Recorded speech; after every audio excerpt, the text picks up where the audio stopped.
Hello, everyone. My name is Georgina Maddox, and I am an independent critic and curator and art historian. My knowledge of Krishen Khanna has been through the faculty fine arts where I studied his work along with the rest of the progressives, the Bombay progressives.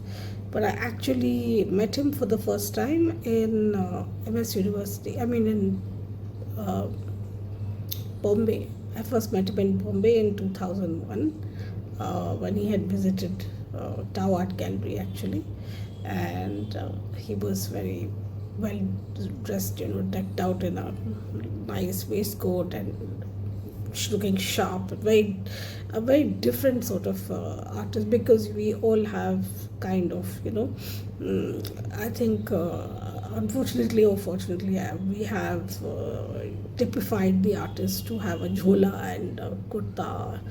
And in the case of MF Hussain, who is one of the most famous Indian artists internationally, he used to roam around barefoot, so very bohemian kind of an sort of image of the artist. And Krishen Khanna was a banker before he became an artist full time.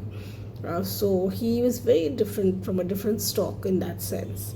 And but his passion for art was something which it was not at all in question, because he used to attend all the exhibitions, and he was a collector actually of the early works of the Bombay progressives.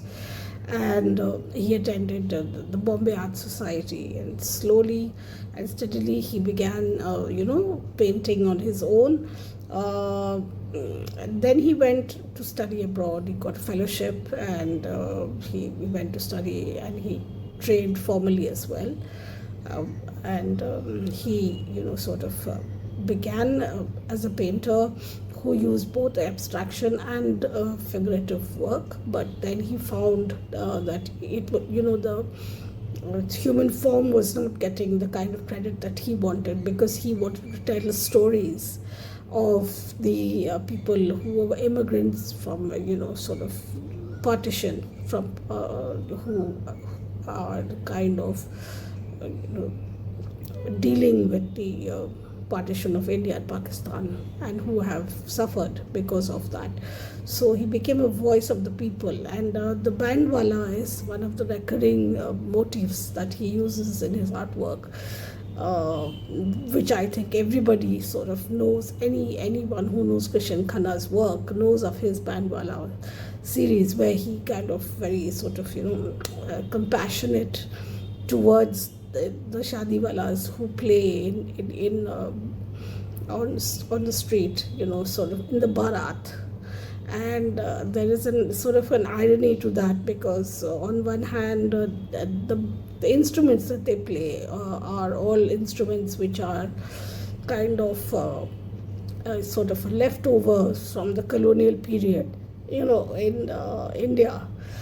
Kettle drums and horns and trumpets and all of these things, which are Western instruments, but they would play the shadi tunes, which are Bollywood songs, and of course folk songs. So that capturing that has been something which everybody has loved. And all the art collectors, whether it is a Kiran Nadar or a Shalini Pasi, or a historian like a poet like Ashok Vajpayee, who has organized the event for him to celebrate his 100 years.